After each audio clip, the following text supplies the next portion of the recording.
Hello, everyone. I am Vicky Murillo, the director of the Institute of Latin American Studies at Columbia University, and I want to welcome you all on behalf of myself and my co-organizers, Ben Orlov and Gustavo Acenia, to the last session of the Conference on Nature and Society in Latin America. This event has simultaneous translation, and so you can listen to the presentations that are given in English, in Spanish, if you choose in interpretation, the Spanish option, and the other way around, when the presentation is in Spanish, you can choose in the interpretation button at the Zoom, the English version, and you will hear it in English. So, para traducción, por favor, usar la función de Zoom en la parte de abajo de su pantalla, donde dice Interpretation.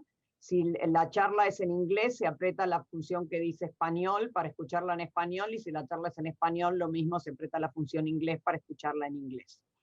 This conference has been organized by the Institute of Latin American Studies, and it's co-sponsored with the Columbia Global Centers in Rio and Santiago, the Center for the Study of Social Difference, the Institute for Religion, Culture, and Public Life, and the Earth Institute at Columbia University.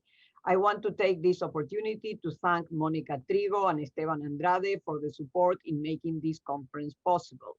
All prior sessions of the conference can be seen in our YouTube channel and our webpage. The information is in the chat room, as well as information about other activities of the Institute. We have an extraordinary lineup for this closing of the conference. I will introduce now our 4 distinguished speakers for the roundtable, and my colleague Gustavo Acenia will introduce our distinguished keynote speaker, Marina Silva, later. In this roundtable, we will have Ben Orlov, who is an anthropologist and a professor in the School of International and Public Affairs at Columbia University. He's also the co-director of the master's program in climate and society and a senior research scientist at the International Research Institute for Climate and Society. He has published extensively on the environmental issues, climate change, drawing on extensive fieldwork in the Peruvian Andes, and he's a fellow of the American Association for the Advancement of Sciences and a lead author on 2 reports from the Intergovernmental Panel on Climate Change. We also have the pleasure of having with us Susana Hedge, who's a professor in the Luskin School of Public Affairs at the Institute of the Environment and in the Department of Geography at the University of California, Los Angeles. She also holds an appointment at the Graduate Institute for International Development Studies in Geneva.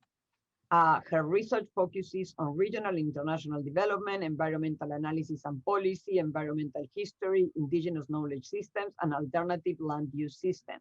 She works on large-scale forest recovery in the Latin American tropics and climate change dynamics in Mexico. She has written numerous books, including her award-winning Scramble for the Amazon and the Lost Paradise of Euclides da Cunha. We also have with us Alberto Acosta, who's an Ecuadorian economist and university professor, as well as an activist in the fight of social movements across the region. He's a judge in the International Court for Nature Rights and has been Minister of Energy and Mining, President of the Constitutional Assembly of Ecuador, and candidate to the presidency of Ecuador. He has written numerous books, including El Buen Vivir, Sumac Kamsai, Una oportunidad para imaginar otros mundos, Salidas del laberinto capitalista, de crecimiento y post-extractivismo, con Ulrich Brandt, and just published Post-Desarrollo, Contexto, Contradicciones y Futuros, co-edited with Pascual García and Ronaldo Mung, and which includes a chapter by Eduardo Gudiñas, who is our last panelist. Eduardo is the director and researcher of the Centro Latinoamericano de Ecología Social and a collaborator of Latin American social movements.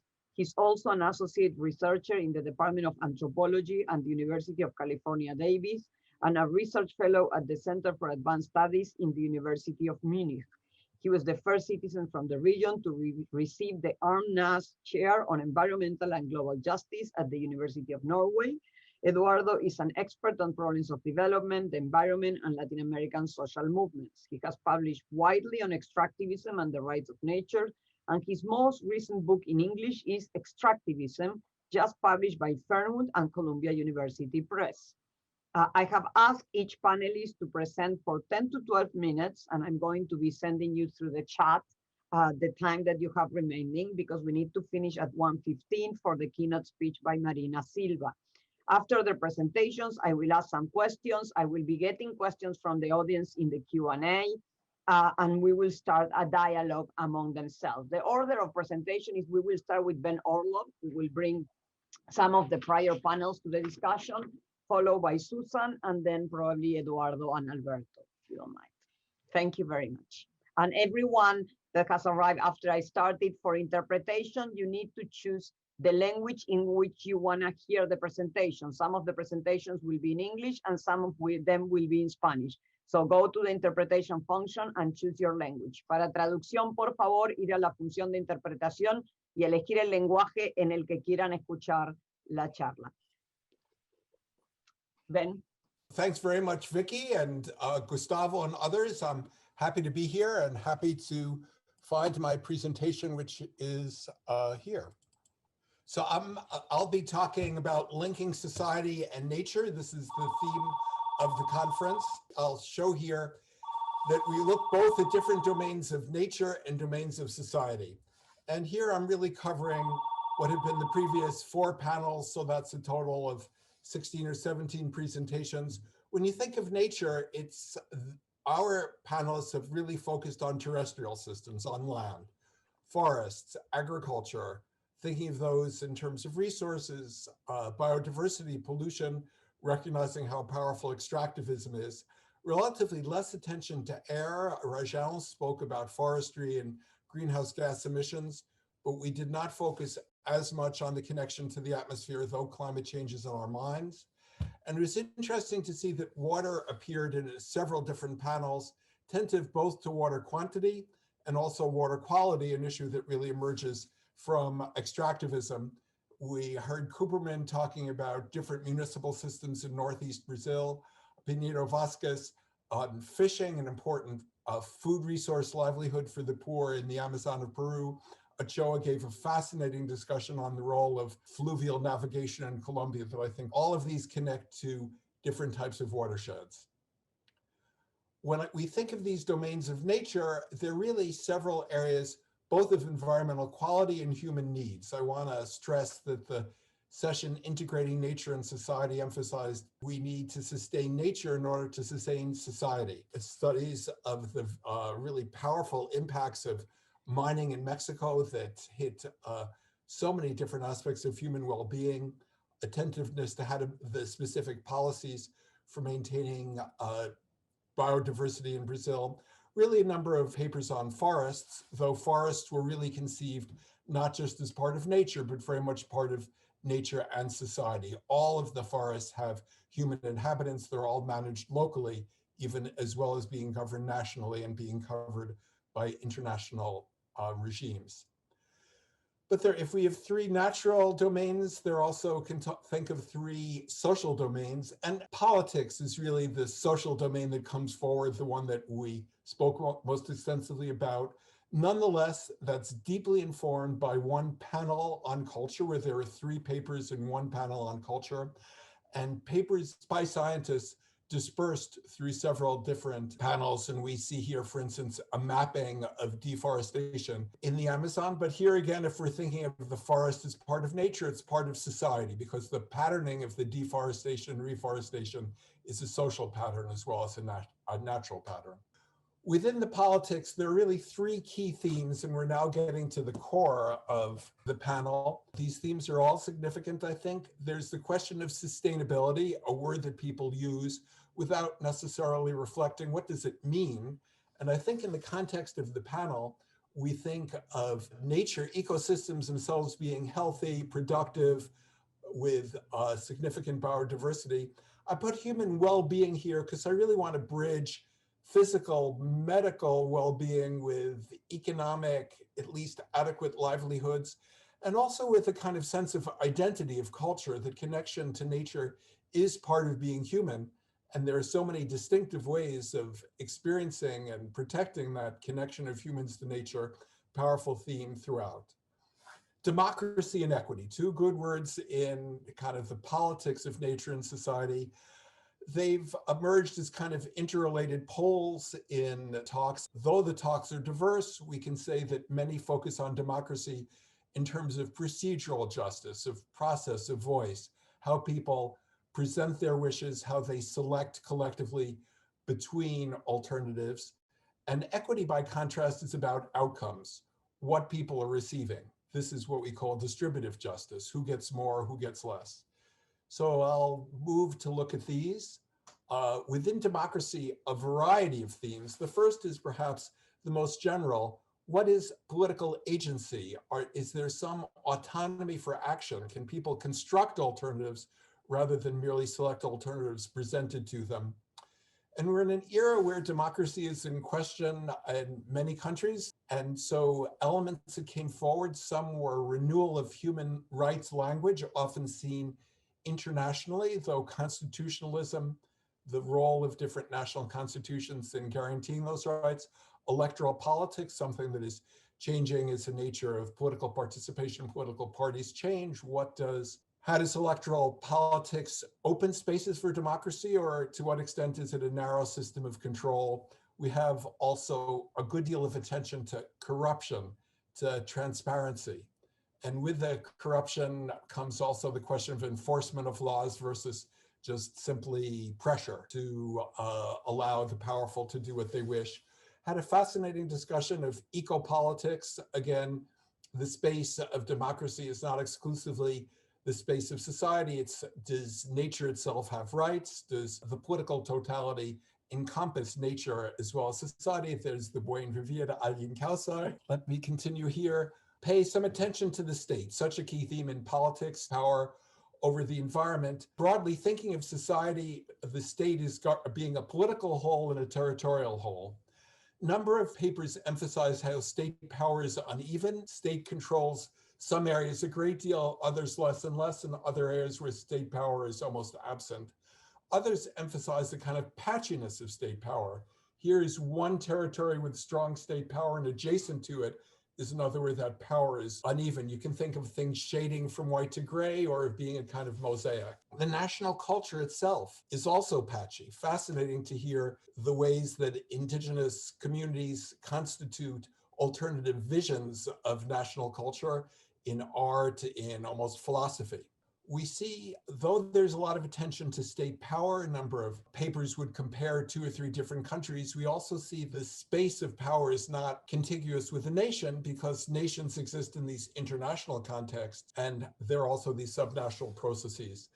The last 2 points here are ways in which these different aspects of state power allow different local groups, often in areas more rural, conceived of as more natural, to exercise their agency, present their voice, how they can build coalitions. And this notion of coalition building is a key instance of the politics.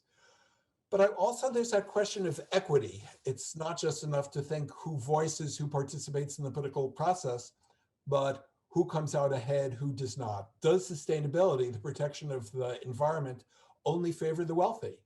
And we have seen a few cases where Bethgen in particular are looking at large livestock enterprises, showing that they can be made more sustainable. That's good for the owners and good for the pasture. Who else does it reach? That's kind of a question. Others looked lower in the kind of social and economic scales. Cooperman in Brazil, Mendoza in Mexico, and Peru and Bolivia, showing that the poor are sometimes reached, sometimes not. That's the point of the coalitions. Pinheiro Vasquez raised the really important point of the extremely poor, that some projects that favor the poor may only favor some of those who are relatively low. I'm trying to read the chat and I think I must be running out of time. Is that right, Vicky? So I'll say that we also look at racial minorities, gender issues, multiple dimensions of equity. Just want to have a final slide here about what period of time are we talking about. Some people raise the Anthropocene. Is this kind of a new era? Less of that talk, I think, than in the global north. Want to emphasize also the tremendous weight of colonial history. 2 very powerful presentations documented the colonial expansion into the state, into the territory, into the populace in Brazil and Colombia.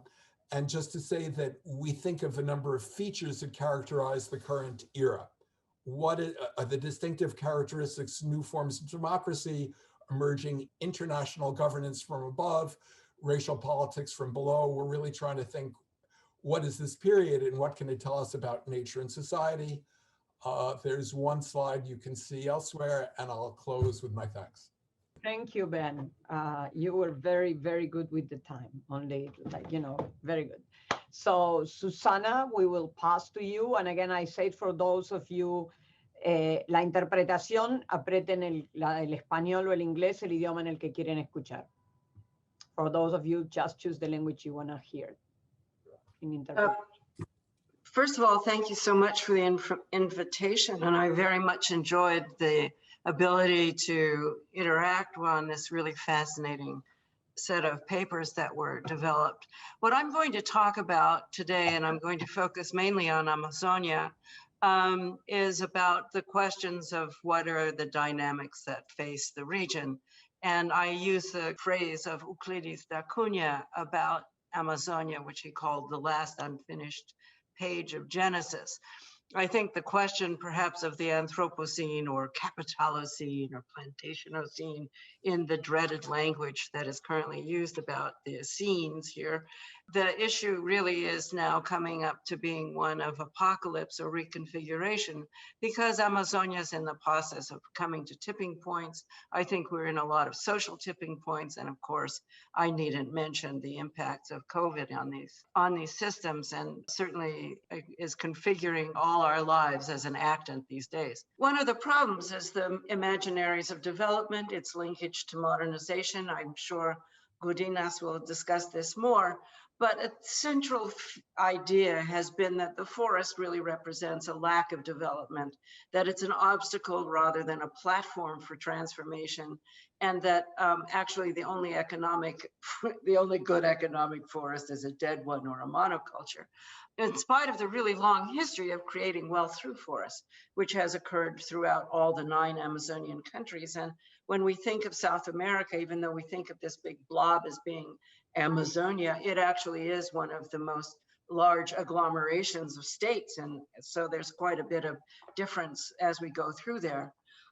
The other thing that I would say is that's very important in this is that a lot of the economies, ecologies, and activities are invisible. So this invisibility is one of the things that actually is part of the sort of modernist perspective of these, and that the value and values of these activities are underestimated or ignored. The other thing is that this simplification has not basically taking down complex systems of 600 species per hectare for one soy system or a few grasses and a cow. Basically has not valued the environmental services at any scale. It hasn't included social costs, nor have they been very concerned about land recuperation. About 30% of the used land in Amazonia is already degraded to some degree. So externalities, really the uncounted costs associated with this model, is not a bug as it's treated in conventional economics, but rather a feature of this system right now. So the problem really is a much more profound question about the relationship of people with nature, which is that we discount it in a lot of things. And as you can see, we have sort of an indigenous or a caboclo household on the Amazon integrating water and land versus complete deforestation. The other thing that I want to mention too is that in a certain sense, what we have is a sort of structural change linked to what I call China Shock 1 and 2. The first was when Chinese manufacturers came in and China became part of the world, the ITO. It basically undermined the incipient industrial and manufacturing arenas of pretty much all the Amazonian countries. This meant that they sort of embraced the resource curse as a resource, as a Faustian bargain in a certain sense, and in essence became much more rentier economies. Now, just as an example of the $200 billion of exports from Brazil, only 4% of those are manufactured. So China Shock 1 really was a contributing force in the reconfiguration of these economies. And then China Shock 2 is the extraordinary demand of Chinese economy. Well, there's this distorted development. as I just mentioned, it's really ascendant in national economies. It's part of both extractivism and neo-extractivism, which I'm sure will be discussed later. The other thing is it became kind of a safety valve for failed policies, both failed industrial policies and failed employment policies. And so in this sense, both the clandestine and agrarian reform and large-scale infrastructure became sort of jobs ideas when faced with failed development elsewhere in the economy. So in a certain sense, it's been its trump card. I'm going to also emphasize the uneven development, the rentier state.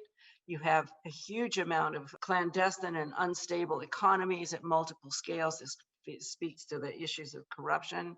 But land grabbing and land frauds, land speculation, illegal logging, contraband of multiple types, illegal mining, corruption, illegal clearing, violence, and high rates of internal and urban migrations. So that's sort of reflected in the kinds of landscapes we see here. We can expect more of that as a function of these large-scale infrastructure and then the expansion of hydrocarbon economies, not to mention other kinds of gold as well. The point that I would also really like to make here, and which was surprisingly absent, was the lack of attention to the urban question, which of course is a singularly important one, given that the majority of Latin American inhabitants actually live in cities, and in the tropical cities of Amazonia in particular, you have inhabitation rates of well over 70 and nudging around 80%. First of all, these places were not just forests forever. Amazonia has a long urban history, including pre-Columbian history. The other thing is that Amazonian livelihoods now sort of interact between the urban and the rural, formal and informal, waged and family, and petty extraction and subsistence. So this portfolio thing involves Rio Rosa y Quintal, the river, the agricultural area, and the garden. The economies are highly seasonal.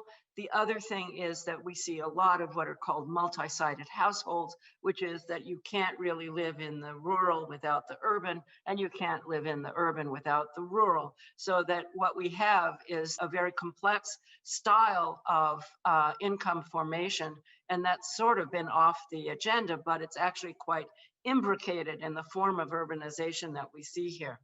Also, livelihoods in Amazonia depend on banking, on remittances, conditional cash transfers, pensions, and other transfers, but they're really, really precarious. So it's important to keep in mind in this human culture, nature thing, that the built environment, we all now are becoming quite accustomed to thinking of the Amazonian forests and forests in Latin America in general as being built, constructed landscapes. But the built environment is also an urban environment. And in a certain sense, that's fallen out of the calculus, even though these are also active places of evolution. Also, there are no Amazonian, there are no buen vivir solutions without urban ones and rethinking the urban and rural in new ways. So I would say that I love this conference, but the urban, except with a few cases, and I'm thinking of Miguel Vázquez Piñedo, it was largely lapping. We know that we can change the dynamics of deforestation through a number of things, and I'm going to try and finish up quickly here. Environmental institutions, aligned governance, lots of monitoring, enforcing environmental laws, green commodity chains, participatory regional actors, science-based policy, indigenous-based policy, social institutions to support livelihoods and social movements for equity. Those will give you a decline in deforestation, also with, it has to be said, a little bit of leakage here, and I won't go into that. But we're now living a natural experiment, which is that we take all of those things that I showed in the last slide and just take them off and see what happens. Well, I think that I don't have to go into this into too much area, but there's little environmental enforcement, little protected area demarcations, that's broadly indigenous areas, traditional areas, and so on. So protected area is a big concept. Promotion of monocultural systems no environmental cost or externality accounting. Those of you who've been following Brazil will know that the environmental licensing law has been sort of overturned. So if you think this rising thing looks horrible, just watch deforestation go up. The value of forests are kind of as fertilizer, short-term fertilizer. And we're looking at both a kind of eco and social necropolitics. And I don't have to mention the COVID issues and the potential for future pandemics emerging from this kind of transformation. Final two slides here, I'm just trying to zoom through here, so to speak, is that first of all, one of the things that I think is really important is that the indigenous and the traditional is not niche. That is, these are not sort of some kind of folkloric or, you know, like nostalgic models that, you know, the scientists and university types like, but rather that nature of science and the nature of working production systems have been informed by indigenous knowledge, European science, and major global commodities that transformed the world. Quinine, manioc, sweet potato, and of course rubber. You couldn't have had the Industrial Revolution without it, and you couldn't have had the current transportation dynamics without it. So it's important to understand that this place has been a generator of the modern world in very substantive ways. Anyway, I'm not going to go into this in too much detail. It's important to remember that because many Amazonian countries are in fact majority indigenous populations with very different relations, views and ontologies and epistemes about nature and culture and economy. So of course, the Pachamama, the Buen Vivir, and many other forms of this. Also, I would say that indigenous movements have extraordinary political skills, otherwise they would not have survived so well or survived at all in national politics over the last 500 years. This picture here is actually taken in Geneva. This is Sonia Guajajara, who's been under pressure from the Bolsonaro thing, but simply to point out the issues of human rights, land rights, rights to nature, and rights to autonomy within the context of an international agency. So this idea of somehow these quote unquote primitive people residing in their little villages is perhaps quite inadequate given the current scene. And then you can close because we're over the 12 minutes. I'm gonna finish right now. In any case, paradigms based on resource extraction and commodity agriculture right now are not sustainable and do not bring widespread benefits. We can look at this later, it'll go up on the site. But one of the things is that we need to remember that a forest is one big thing. It has plants, it has animals, it has fungi too, actually. It has people in these forests, in this nature culture thing, but also that it has cities. And any rethinking of the nature culture dynamic that doesn't include cities in the humid tropics is going to come up with solutions that are inadequate. Thank you very much, Susana. That was a really timely reflection, and I think you identify something that we didn't discuss as much. Let me pass the word to Eduardo Gudiñas now. Hola a todos. Gracias por esta invitación. He tenido la ventaja de que he participado de todas las sesiones, excepto una, y por lo tanto voy a aprovechar a introducir algunas ideas, pero a la vez dialogar con algunas de las presentaciones a las que he acompañado en las semanas anteriores. Y también no puedo dejar de agradecer la alegría de verte de nuevo, Alberto, que hace como una semana que no nos vemos. Entonces, para ir directamente al grano, voy a compartir con ustedes una muy breve presentación para ayudarme con unos esquemas. En las distintas presentaciones en este seminario sobre repensar, reconceptualizar la naturaleza, se han hecho múltiples abordajes que extraordinariamente bien ha resumido Bernd Orlopp al inicio de la sesión de hoy. yo quisiera enfatizar la importancia de esa diversidad de aproximaciones que va mucho más allá de la mera práctica académica, del interés académico, del interés de los que están en las universidades y están reflejadas en un debate político. Esta imagen que ustedes ven aquí, que Vicky dijo que parecía una ameba, digamos que representa esquemáticamente el campo de lo moderno, del saber moderno, de nuestras formas de entender, de racionalizar, de eso que ustedes aprenden en la universidad y los profesores enseñan a los alumnos, pero también las afectividades, las sensibilidades e incluso la imaginación y la fantasía sobre la naturaleza. Y en ello hay varias posiciones distintas. Ahí coloqué solo dos, una en azul y una en rojo, posiciones sobre la naturaleza enfrentadas. Para vincular esto a un ejemplo directo de estas últimas semanas, puedo tomar el debate político en Perú, donde los dos candidatos que disputan el balotaje presidencial son Keiko Fujimori y el maestro Castillo. Entonces, eso mirado de afuera, y sobre todo de la academia, y en especial de la Academia del Norte, que siempre me impacta, lo ven como cuestiones muy distintas, incluso varios académicos militantes ponen ahora sus esperanzas en Castillo como un resurgimiento de algo así como una izquierda popular, y sin duda son dos estrategias, dos discursos muy distintos. Pero lo que quiero aquí enfatizar para nuestra mesa redonda es que los dos enfatizan el uso de los recursos naturales, explotar hasta la última gota de petróleo, hasta el último galón de gas natural y hasta el último kilo de cobre o de cualquier otro mineral. Y difieren en los agentes encargados de esa apropiación.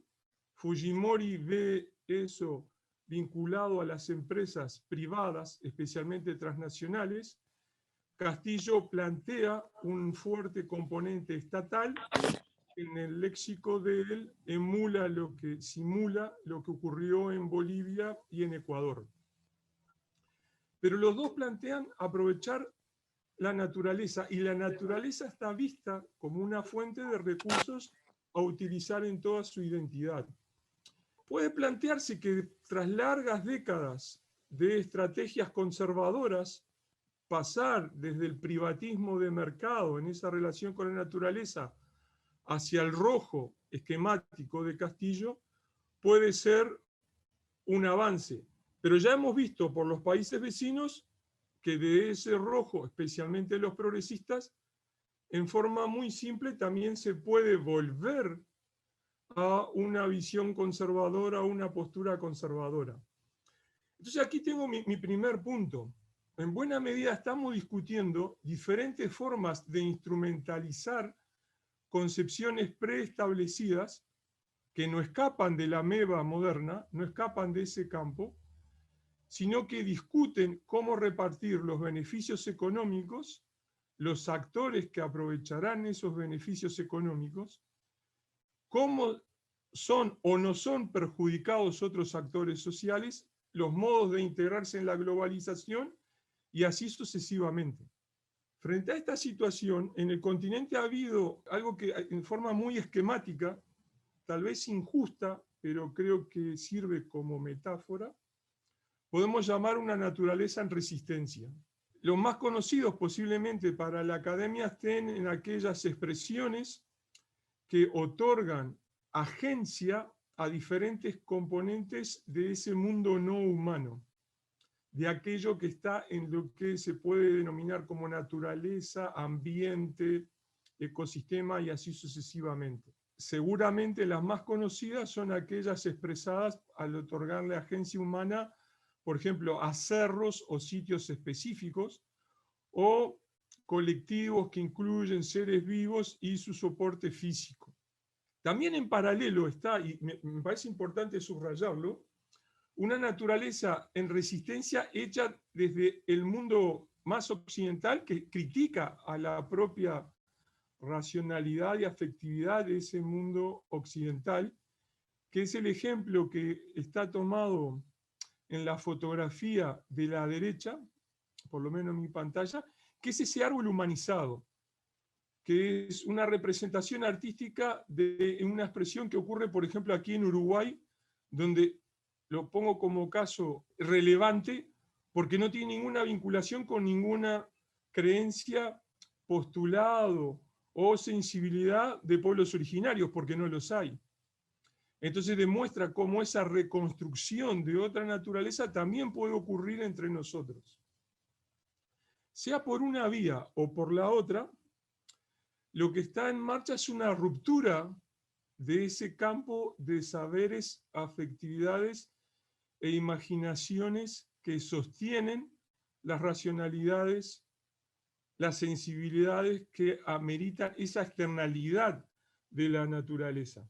Esto no me parece un tema menor. Por ejemplo, tomo algunas de las cosas que se acaban de decir ahora. Cuando Bern Orlov resumía los componentes de discusión de equidad, yo llegué a conclusiones casi idénticas a las de él repasando las anteriores presentaciones, y lo que me llamaba la atención es que los debates sobre equidad e igualdad en varias de las ponencias estaban referidos a la equidad e igualdad entre humanos, pero no abordaban el concepto con la naturaleza, con lo no humano, porque resulta inconcebible para esa racionalidad moderna hacerlo de esa manera.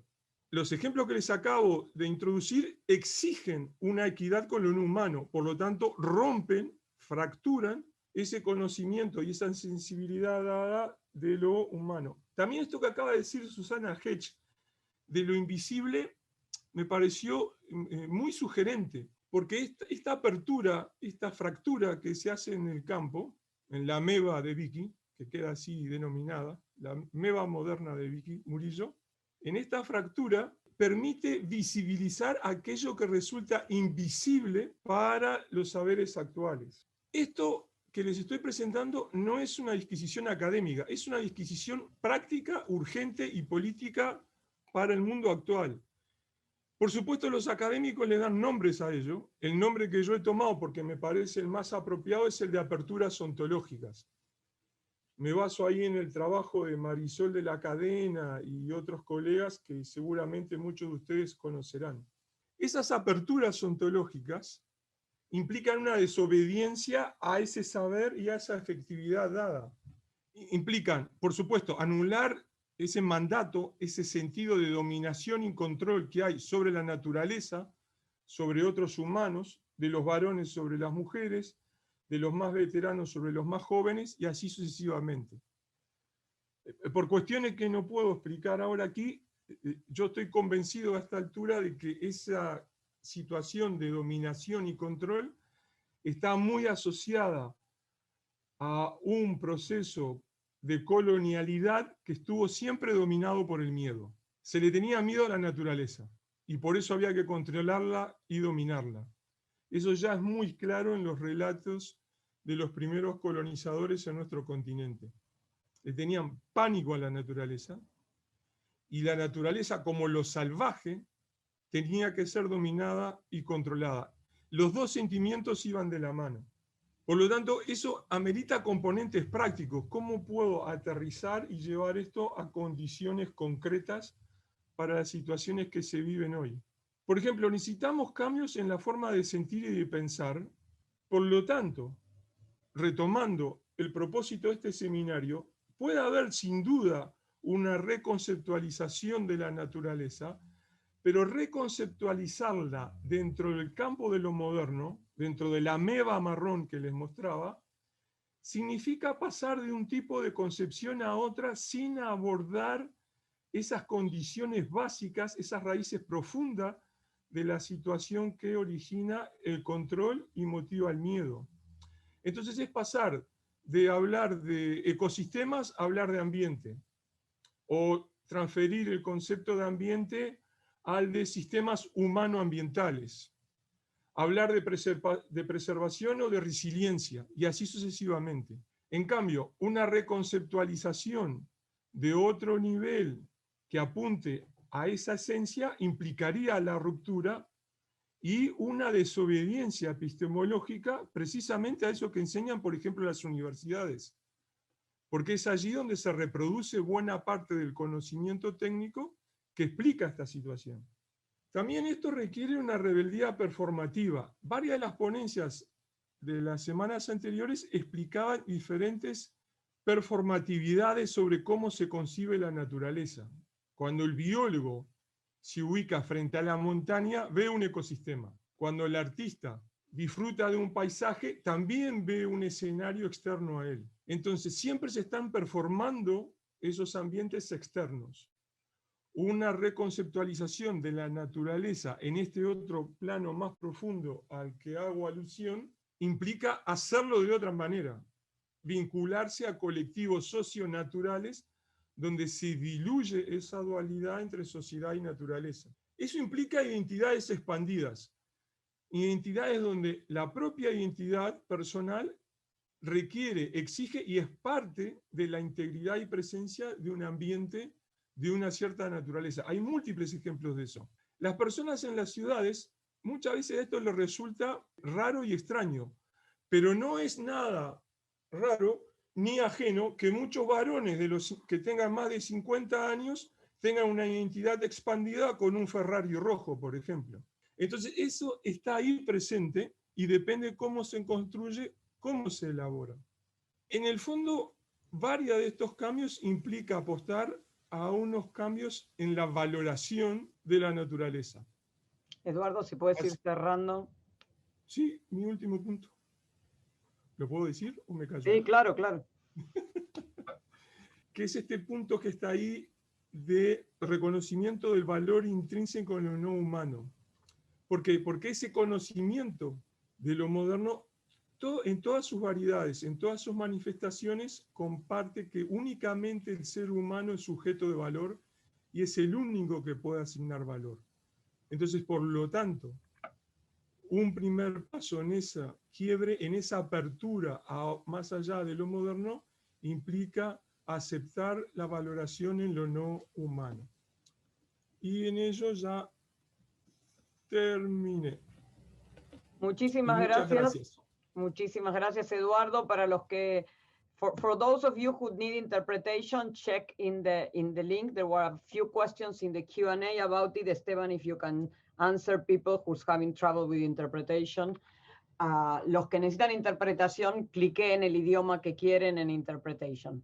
Y está también esto en Facebook Live. Alberto, te dejo la palabra. Y muchas gracias. Muchas gracias a ti, Vicky. Muchas gracias a quienes me han invitado a participar en este encuentro, aunque lamento mucho que no haya sido presencial. Me había ilusionado mucho encontrarme con ustedes, con Eduardo Gudinas en la Gran Manzana. Incluso conseguí visa para entrar a los Estados Unidos. Fue quizás la última gestión que hice con mi pasaporte. Y ahí está guardado el pasaporte y la visa. Y parto por señalar entonces la necesidad de darle una vuelta al tema central de estas jornadas, reconceptualizar la naturaleza y la sociedad. Creo que lo que tenemos que hacer es reconceptualizar la sociedad desde la naturaleza, entendiendo que los seres humanos somos naturaleza. Entonces, planteo una lectura desde lo que podríamos decir son los derechos de la naturaleza. Me parece fundamental que entendamos que el actual momento que está atravesando la humanidad no es simplemente el resultado de accidentes naturales, de problemas generados por el antropoceno, sino que estamos viviendo una situación clara, producto del capitaloceno. Ese es el punto de partida de lo que estamos viviendo. Esta crisis multifacética, sistémica y también con rasgos civilizatorios. Me preocupa a mí mucho que estamos ya superando los límites biofísicos y lo que es más grave, que queremos acelerar el retorno a la normalidad con más de lo mismo, que será más de lo peor. Crecimiento económico, exportaciones, inversiones, consumo e individualismo en forma exacerbada. Me parece que la degradación ambiental que hemos provocado los seres humanos en el Capitaloceno es la responsable, entre otras causas, por supuesto, de las graves violaciones a los derechos humanos fundamentales: el derecho a la salud, el derecho a la comida, el derecho al agua, el derecho a la vivienda, inclusive el derecho al trabajo, derecho que algún día deberíamos irlo sustituyendo por el derecho al ocio, porque exigir en el capitalismo derecho al trabajo es exigir o mantener el derecho a la explotación de los seres humanos.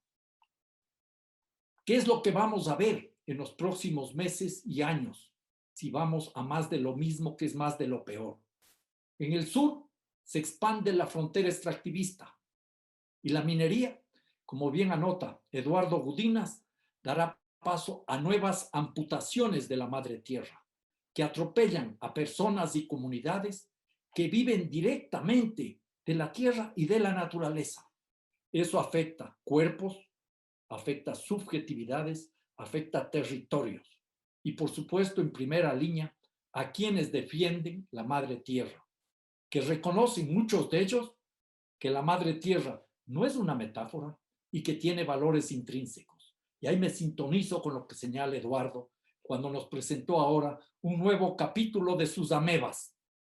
Conozco muchas de las amebas de Eduardo, va avanzando y es muy interesante cuando él habla de las aperturas ontológicas, las rupturas en parte a la rebelión y la desobediencia que me parecen fundamentales.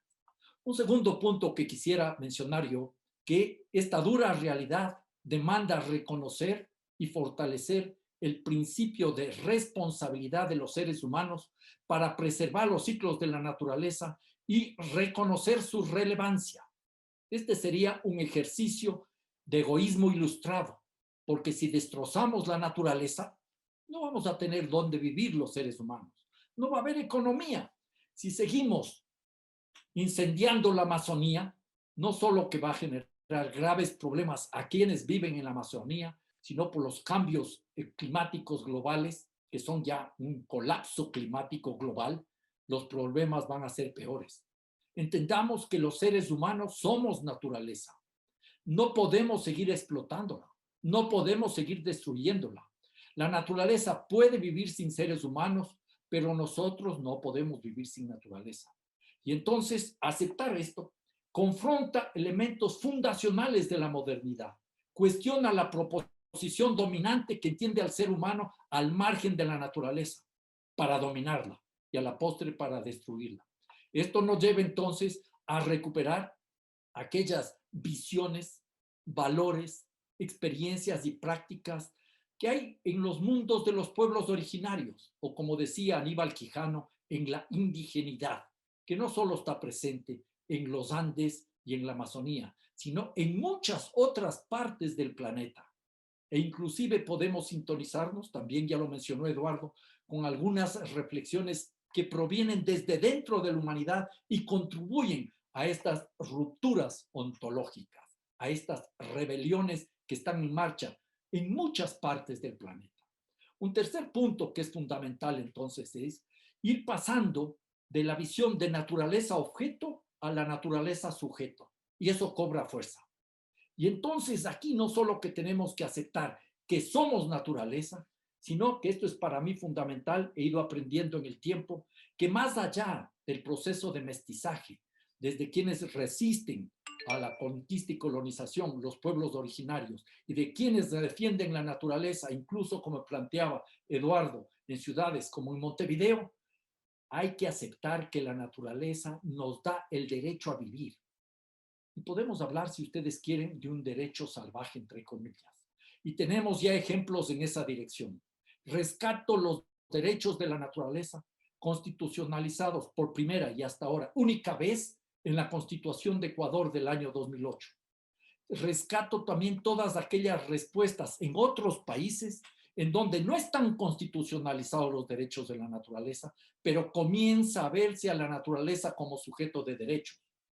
Ríos, por ejemplo, en Colombia, en Nueva Zelanda, el agua en los mismos Estados Unidos. Entonces, esto nos demanda una lectura diferente de nuestra sociedad desde la naturaleza. Hay que superar las formas de organización antropocéntricas para volvernos a reencontrar con la naturaleza. Pero no simplemente reencuentros discursivos, porque hay en muchos países de nuestra América Latina, sobre todo en aquellos gobiernos de corte progresista, que levantan los discursos de reencuentro con la naturaleza o los derechos de la naturaleza y en la práctica, casa adentro, destrozan la naturaleza. Entonces hay que superar esta acción ideológica brutal de la modernidad que separó cultura como civilización de natura como naturaleza. Y ahí quedó expedita la vía para dominar y manipular la naturaleza. Este es un principio difícil de contradecir y de desmontar, pero es fundamental hacerlo.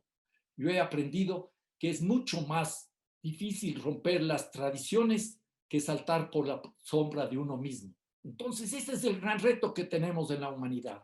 Superar la visión de la naturaleza como su objeto para verle como sujeto. Y reconocer los derechos de la naturaleza nos confronta con un desafío transformador. Ya lo dije, de un enfoque antropocéntrico a uno biocéntrico, que reconozca la indivisibilidad e interdependencia de toda forma de vida, que además mantenga la fuerza propia de los derechos humanos. Los derechos de la naturaleza no son los derechos ambientales. Hay que hacer una diferenciación. No hay el tiempo para profundizar, pero eso me parece básico. Derechos ambientales vienen de los derechos humanos y demandan, por ejemplo, la reparación o la indemnización si el ambiente en la vida de un individuo o una comunidad ha sido afectado. Los derechos de la naturaleza demandan los de la restauración ambiental.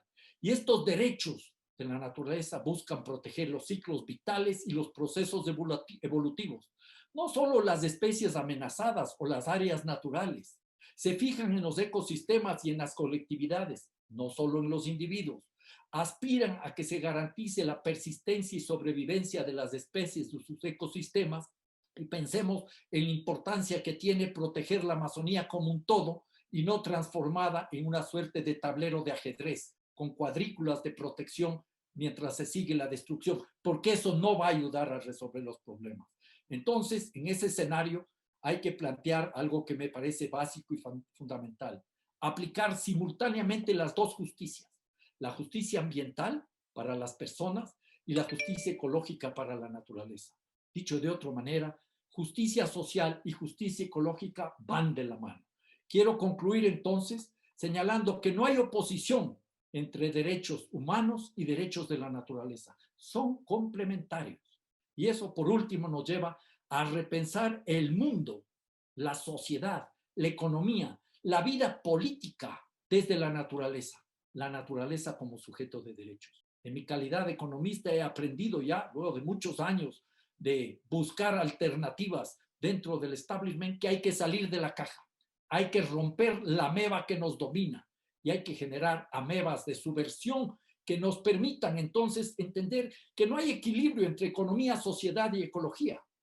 El ser humano tiene que estar siempre sobre la economía, pero el ser humano viviendo siempre en armonía con la naturaleza. Otra sociedad demanda entonces incorporar los principios de los cuidados, el principio del reparto, el principio de la reciprocidad. Creo que ese es uno de los grandes retos. Eso implica recuperar la democracia de la tierra. Muchas gracias. Muchas gracias, Alberto. For anyone who wants to make questions, you can go to the Q&A at the bottom of the Zoom and write your questions. Las preguntas las pueden escribir en el Q&A. Voy a empezar, quisiera volver al panel. Voy a hacerla en castellano la pregunta porque ustedes los cuatro entienden castellano.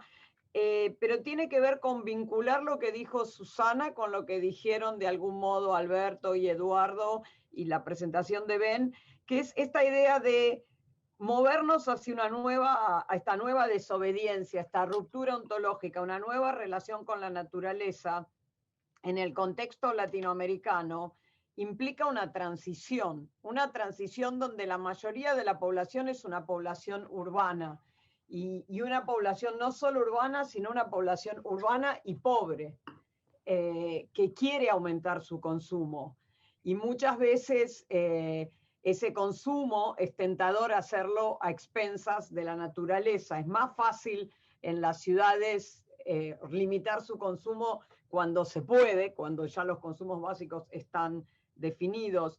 Entonces, realmente yo quería, si pueden decir algo más, pensar algo más sobre cómo ven la transición del momento actual a uno en el cual en América Latina se entiendan esos derechos de la naturaleza, considerando que las grandes mayorías son, como dijo Susana, mayorías urbanas y pobres. Sí, no sé si quieren volver al panel o si ustedes mismos quieren hacer preguntas al panel antes de volver. La idea de aperturas ontológicas me parece sumamente importante y abre la posibilidad de coaliciones de humanos y no humanos. Pero Vicky, tu pregunta combina tres elementos que son pobreza, urbanidad y consumo. Y hay que ver que las poblaciones urbanas comprenden grandes grupos indígenas que no solo viven en la selva y en la punta de un cerro los indígenas. Y si pensamos, estoy sumamente consciente de lo que voy a decir viene de una posición de privilegio, pero hay que equilibrar la noción de consumo con la idea de bienestar. Sufre no solo de deficiencias de consumo, sino de otros elementos del bienestar. Y abre quizás sería una forma de empezar una reconceptualización de lo que son sus, digamos, necesidades.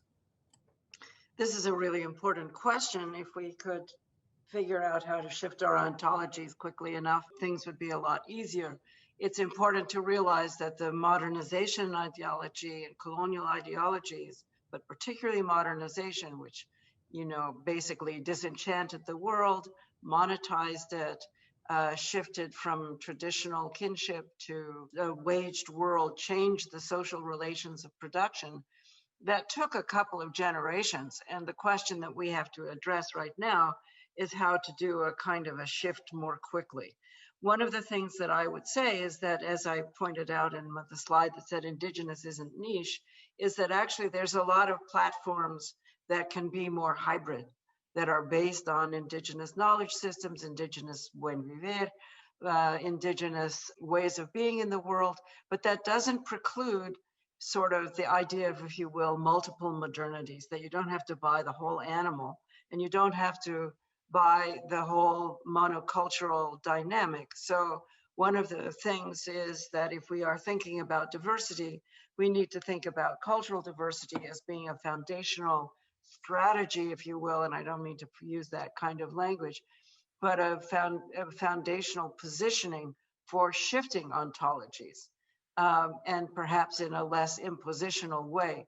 The other thing is that, you know, those of us who are practicing one kind of ontology may find that we no longer have quite the same positioning should more participatory politics move into place. But in the meantime, time is short.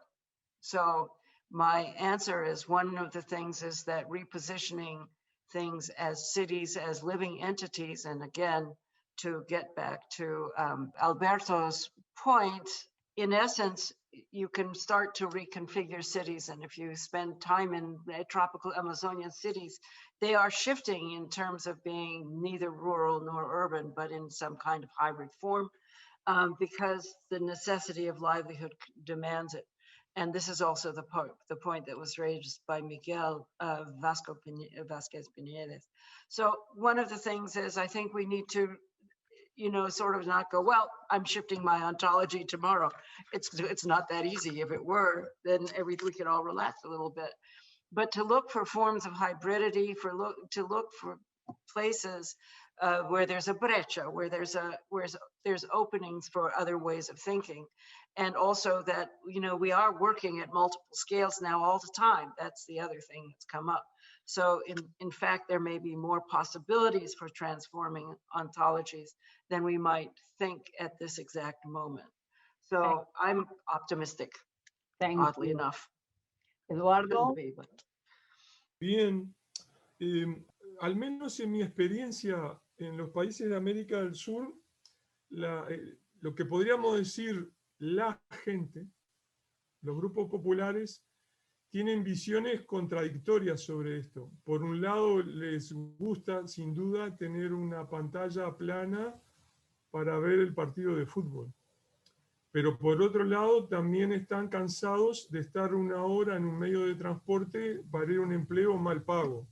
Entonces, creo que hay sobre todo responsabilidades de nuestro lado y que las opciones de cambio que muchos quisieran, sobre todo por la mala calidad de vida para las mayorías en las ciudades, las opciones de cambio que nosotros ofrecemos no son del todo atractivas y muchas veces son genéricas.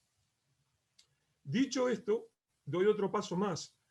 Por lo menos desde hace 10 años se discute en varios países lo que se denominan transiciones post-extractivistas, que implican cómo abandonar la dependencia de los monocultivos, por ejemplo de soja, de la exportación de minerales, de petróleo y así sucesivamente, que al día de hoy son muy detalladas. No las puedo resumir aquí porque si no Vicky Murillo me va a cancelar el audio, pero son muy detalladas. O sea, sabemos cómo cambiar el régimen tributario, sabemos cómo introducir cambios productivos, sabemos cuáles son las medidas de política para gestionar el espacio y así sucesivamente. Hay una demanda de esto ahora en la pandemia. Fíjense, veo que va a estar Marina Silva. Brasil, en un hecho inédito, entró en insuficiencia alimentaria con millones de personas que no tienen acceso a una canasta de alimentos adecuada. En uno de los países que es uno de los más grandes agroexportadores de alimentos, con el rodeo de ganado más grande del mundo, primer productor, por ejemplo, de soya. Entonces, las transiciones post-extractivistas alertan de que esa apropiación de recursos naturales, esa destrucción de la naturaleza, no es para la satisfacción de nuestras clases urbanas, es para alimentar unas necesidades de mercados globales. Entonces, por lo tanto, es indispensable una desvinculación selectiva de esa dependencia comercial. Y los países de América del Sur, si establecen estrategias de complementación productiva a través de una articulación ecológica entre qué se puede obtener de la tierra con el menor impacto ambiental, resolverían todos sus problemas de alimentación y habría una completa erradicación del componente de nutrición de alimentos en la pobreza. Y todo esto está modelizado hasta el cansancio. No es que no haya datos empíricos para fundamentar estas transiciones. Lo que sucede es que esa ameba, esa racionalidad de lo moderno, constantemente bloquea este tipo de alternativas porque las considera inconcebibles.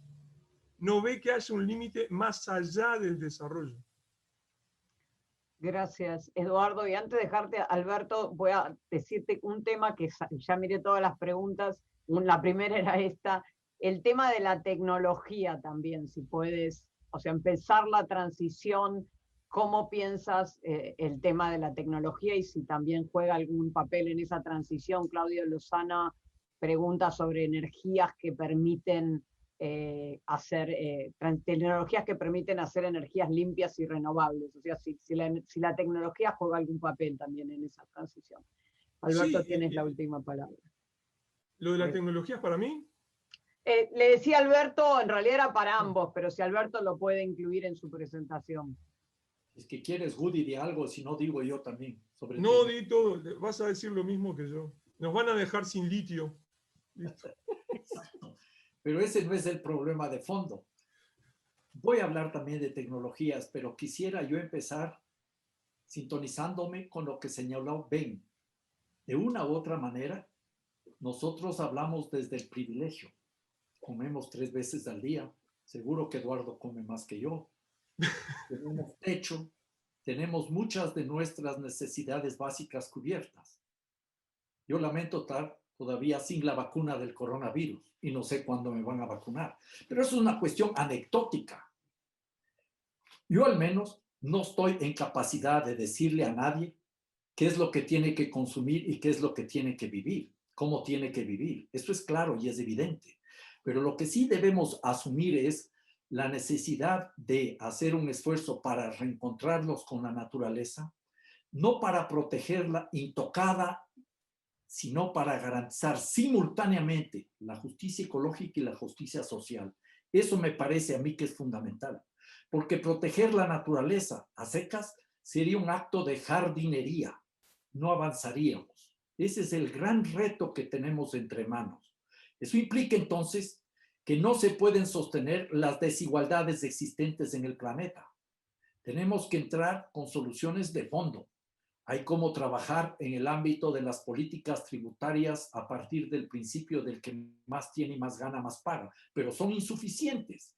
Una renta básica universal sin condiciones es importante, pero no es suficiente. Habrá que dar paso a una redistribución de la riqueza. En medio de la pandemia, los grupos económicos más ricos se enriquecieron mucho más. Veía el otro día una especie de reloj donde presentaban, por ejemplo, el caso de Amazon, que por minuto está ganando $1 millón por minuto, y seguramente es más, ¿ya? Y esa realidad perversa es la que tenemos que desmontar. En suma, no se trata aquí simplemente de decir que la gente no tiene derecho a acceder a un Ferrari, como dice Gudinas. No es ni siquiera un tema del color del Ferrari, Woody. El tema aquí es que no podemos seguir alimentando este tipo de sociedad y ciudades donde cada auto que entra, eléctrico o no eléctrico, disminuye la libertad de la gente que no tiene automóvil. Entonces, de ahí hablamos de la tecnología y de la transición energética. ¿Qué es lo que se está haciendo este rato? Me parece fantástico que nos liberemos de la dependencia de los combustibles fósiles. Pero ¿cómo lo estamos haciendo? Ya Gudinas me adelantó la respuesta. Con más minería, el litio. Para los teléfonos celulares, con cobalto. O con coltán, no es cobalto, es coltán. ¿Ya? ¿Y qué es lo que estamos también haciendo para tener los rotores de energía eólica? Estamos destrozando los bosques en las regiones tropicales, en la Amazonía, demandando el palo de balsa, la madera de balsa. ¿Ya? Entonces, estamos pasando de liberarnos de una dependencia de los combustibles fósiles a una mayor destrucción de la naturaleza sin dar respuestas de fondo a los problemas de las ciudades. En las ciudades hay que incorporar criterios de ruralización. ¿Cómo ruralizamos la vida en las ciudades? ¿Cómo generamos otras formas de relacionamiento en las ciudades? Desacelerando la vida tecnológica y ajustada a la demanda del capital. Por eso sirve, por ejemplo, discutir esto del derecho humano al ocio, como una visión para construir otro tipo de ciudades, otro tipo de relaciones. La tecnología puede ser una herramienta que nos ayuda a resolver los problemas, pero tal como vamos, no es así. Concluyo con una cifra que me llamó a mí siempre la atención. En China existen ya más de 400 millones de cámaras de televisión, de ese control visual, para tener un registro, una vigilancia de cada individuo y premiarlo de acuerdo a su comportamiento. Yo creo que esa es la lógica del gran hermano que busca la tecnología para seguir dominando y para tratar de seguir controlando a la naturaleza. Eso no tiene ningún futuro. Vamos caminando hacia una especie de edad media de alta tecnología, en la cual las sociedades ricas siguen externalizando los costos que garantizan que unos grupos reducidos vivan a costa del resto de las poblaciones y de la destrucción de la naturaleza. Muchísimas gracias, Alberto. Muchísimas gracias a todo el panel. Thanks to the fantastic panel, Ben, Susana, Alberto, Eduardo. I think this has been incredibly rich. We are going to shift now. It's 2:15 to the next part of this, to Marina Silva's presentation.